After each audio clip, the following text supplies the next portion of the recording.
Quarto trimestre de 2024 de Banrisul. Não mudou, né? Continua sendo o mesmo Banrisul de sempre. Mas algumas coisas nos chamaram a atenção. E é sobre isso que a gente vai conversar. Vamos lá?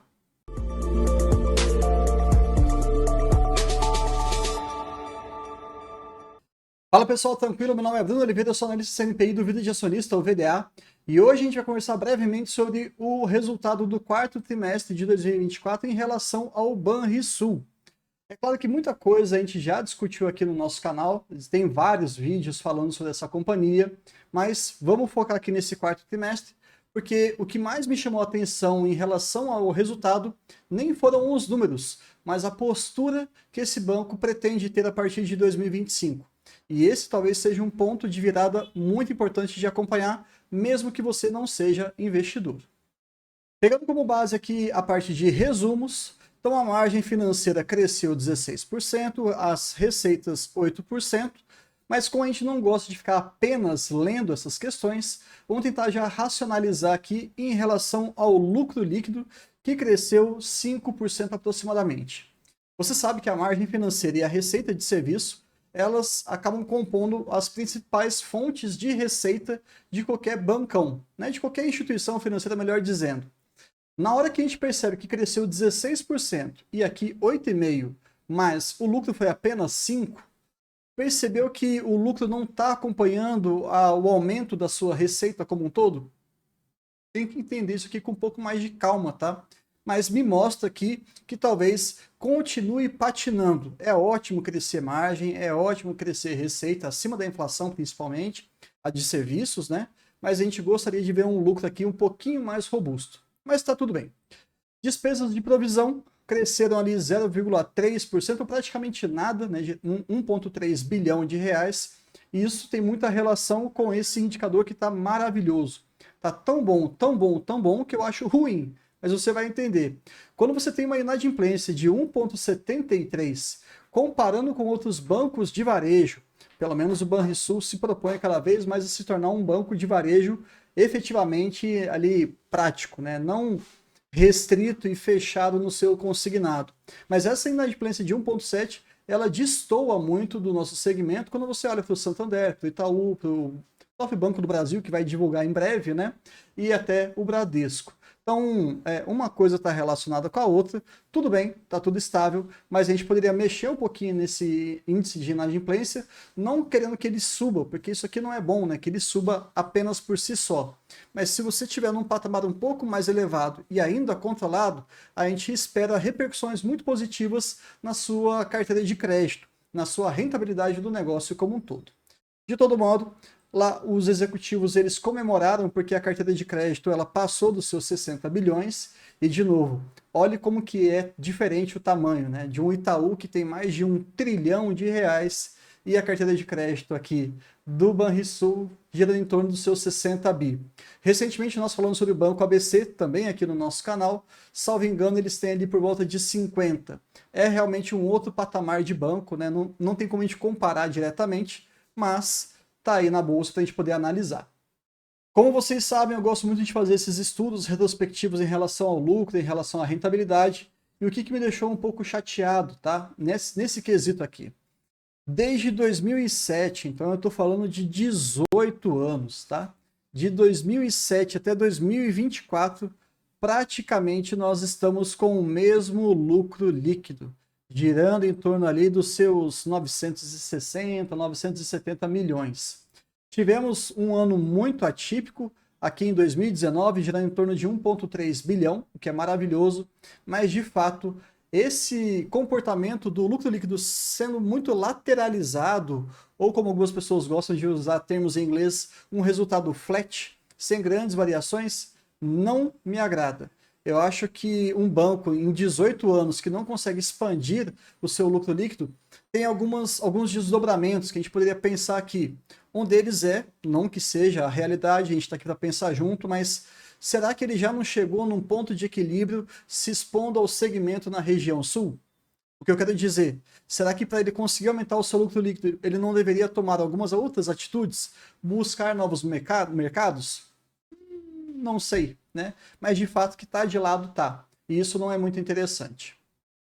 Quando a gente pensa aqui no ROI, e aqui uma grande tristeza e também uma curiosidade para vocês, se alguém um dia te criticar por ser um acionista de Banrisul, porque tem uma rentabilidade, um ROI abaixo de 10%, pelo menos nos últimos 3 anos aqui, você pode olhar para o passado e falar assim, putz, né, o que está acontecendo? Porque lá em 2010, esse banco ele já teve mais de 20% de ROI.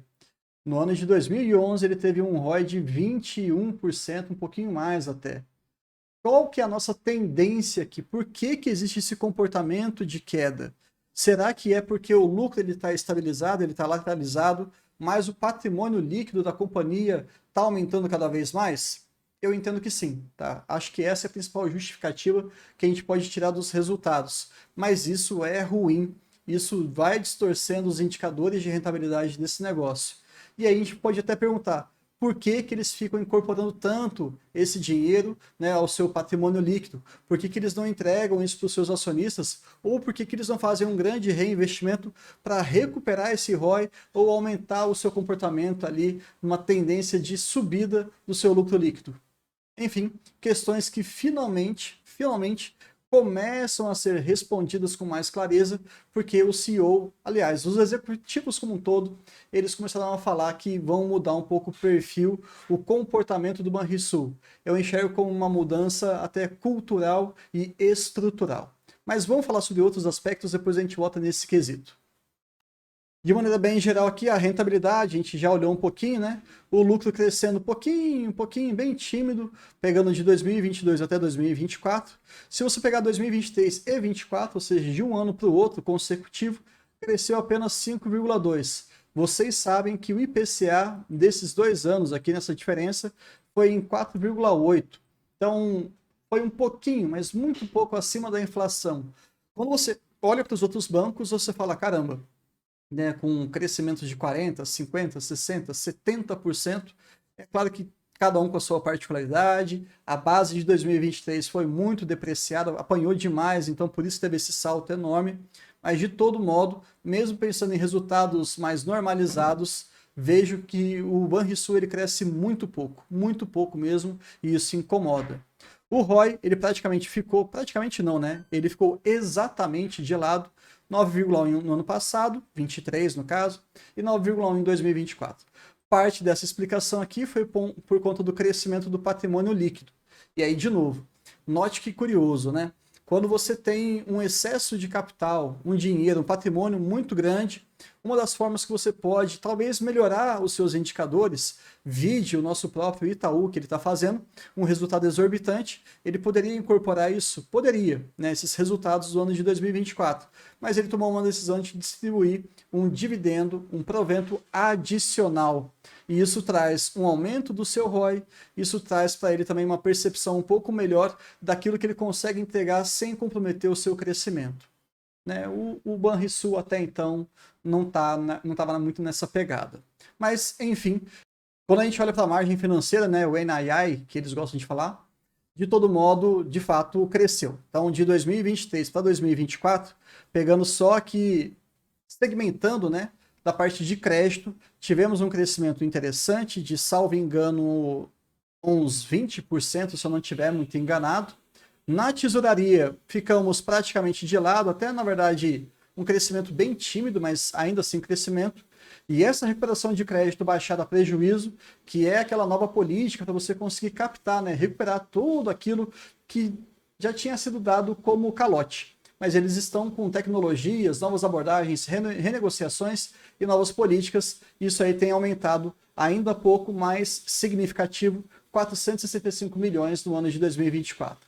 O que é ruim aqui? Na verdade, nós queríamos crescer de 18 a 23 e o guidance não foi cumprido. Ele fechou em 16%. Indo aqui adiante, bem interessante você notar principalmente esse tipo de informação aqui. A diversificação.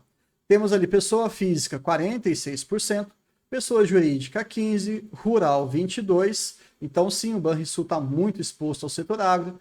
Imobiliário 11%. Câmbio 3% e outros menores 4%. Então, tem-se uma exposição maior da pessoa física? Tem, né? Como qualquer banco de varejo. Não tem problema desde que você saiba lidar bem com isso.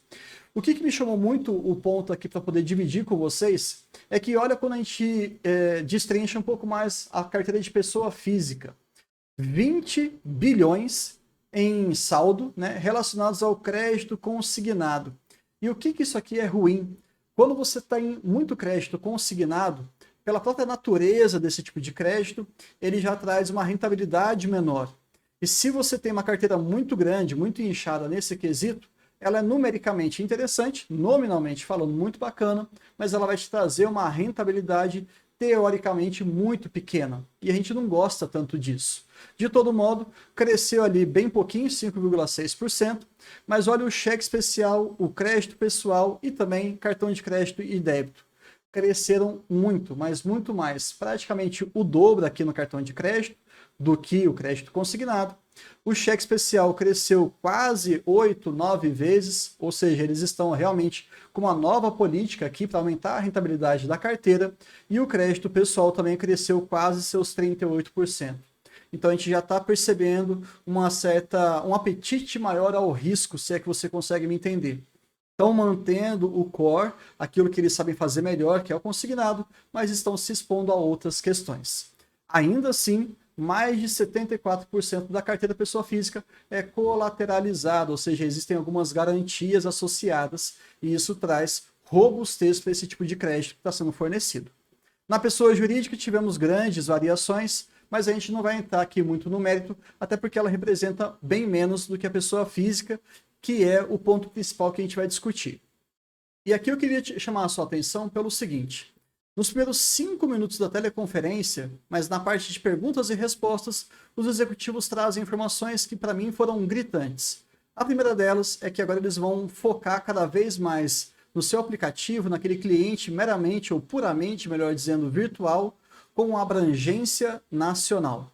Até o último trimestre, terceiro tri de 24, ou até o segundo, salvo engano, eles basicamente batiam na tecla de que o foco era a região sul, em específico o Rio Grande do Sul. E ponto final. Mas eu acho que finalmente eles acordaram e perceberam que não faz muito sentido ficar apenas ali com toda essa estrutura que já está montada e que também já foi provada, né, pelo tempo. E tem um outro aspecto.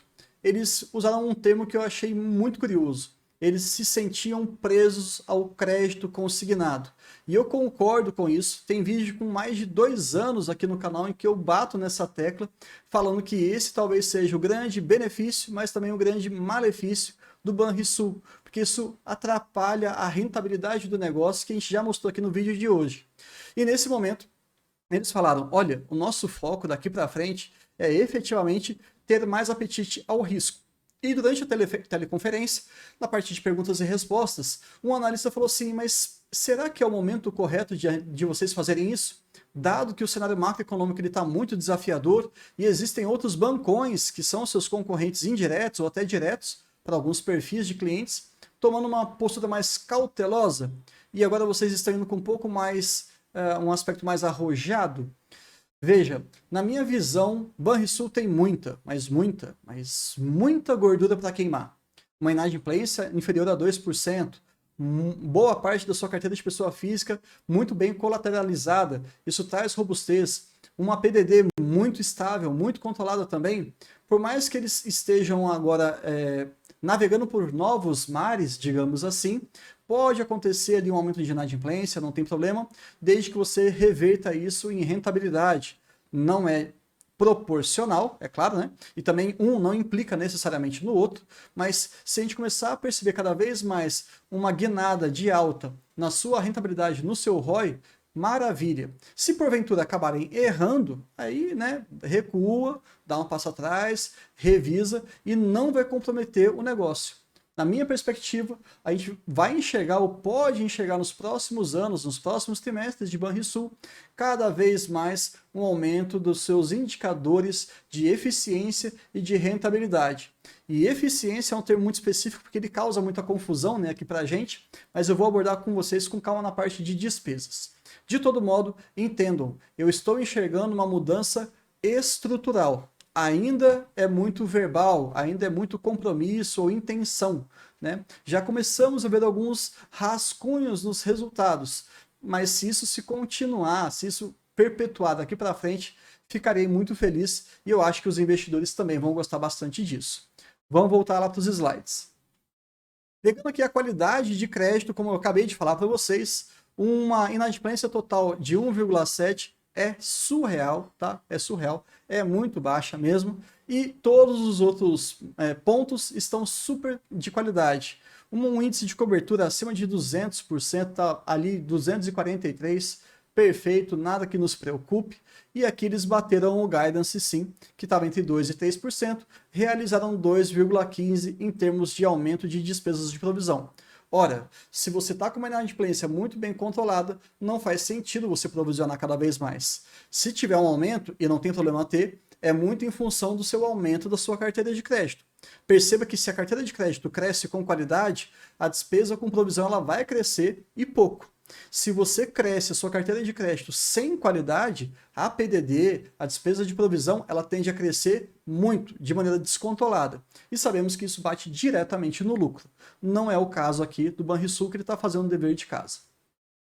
Para finalizar esse aspecto mais inicial aqui, o capital da companhia fechou em 17,2%, o índice de Basileia. Eu entendo que é mais do que necessário, está muito alto, não faz muito sentido isso aqui, tá? Deveria, no meu ponto de vista, ser bem menor, ainda que controlado, obviamente, porque quando você tem um índice de Basileia muito alto, 17, 18, 20%, você deixa de entregar a rentabilidade, que é a nossa crítica crônica aqui para esse banco. Mas, além disso, uma preocupação aqui que muita gente estava comentando, a 4966, salvo engano, não vai trazer nenhuma mudança estrutural ou impacto muito grande no patrimônio, nos indicadores da companhia. Isso já está absorvido, está tudo certo. É algo imaterial, não se preocupem. Combinado? Já caminhando aqui para o final do nosso vídeo, essa parte de despesas, vamos falar aqui o que é mais sincero com vocês. Essa métrica de 58,4 para mim é pavorosa. Não faz absolutamente o menor sentido de cada R$100 de receita gastar quase 60, vamos arredondar, com despesas. Isso aqui não tá legal, tá? Até 40% acho que faz sentido. Abaixo disso, melhor ainda. Abaixo de 30%, então tá maravilhoso. E o que me deixou um pouco, assim, inseguro, talvez, com a resposta dos executivos em relação a isso, que foi muito bem questionado pelo pessoal da Genial, é que se existia alguma promessa, algum planejamento para reduzir isso aqui. Eles ficaram tergiversando o assunto. Não vi nada, nenhum compromisso ali firmado com essa premissa de reduzir o índice de eficiência. Então, não é legal, está praticamente de lado desde o ano passado, 58, na verdade está exatamente igual, né? 58,4, 58,4, mas a gente gostaria muito de que isso daqui tivesse uma redução, porque obviamente vai sobrar mais dinheiro para a companhia, vai ter uma margem melhor, vai sobrar mais lucro para a gente poder distribuir futuramente. De todo modo, aqui alguns pequenos insights para vocês. Na hora que a gente olha sobre a questão de processamento de dados, é uma linha muito específica, mas olha o quanto que ela cresceu de ano a ano, 44%. Óbvio, se você está expandindo agora o seu cliente para todas as regiões do Brasil, como eles estão falando na teleconferência, você vai ter uma maior quantidade de transações, de base de clientes e etc., o processamento ele vai crescer mesmo. Então tá tudo bem. É algo que tende a continuar crescendo daqui para frente, dada essa mudança de postura em relação aos mercados que eles vão atuar. Outro ponto também que assim, materializou, né, a minha perspectiva ou a visão que eu tinha de que era um banco meio quadradão em relação à tecnologia, é que a depreciação e amortização também cresceu bastante aqui e foi confirmado pelos executivos que eles fizeram uma grande troca dos equipamentos eletrônicos, computadores, notebooks, que eram muito antigos. E eu fico até às vezes me perguntando, pode ser algo trivial, tá? Mas se você fica sabendo que um banco que se propõe a crescer e ele tem uma estrutura tecnológica obsoleta ou muito antiga, isso fica um pouco paradoxal, fica na verdade contraditório, né? Que bom que eles estão então fazendo esses pequenos investimentos para que as coisas melhorem. E também aqui a parte de publicidade e propaganda cresceu mais de 20%, obviamente por conta do Rio Grande do Sul, né, que nós tivemos ali aquela catástrofe, aquele grande problema ambiental que acabou, enfim, atrapalhando a vida de muita gente, mas também essa mudança da logomarca, essa mudança de postura, entendendo que agora eles estão lidando com públicos digitais, etc e tal, isso faz todo sentido.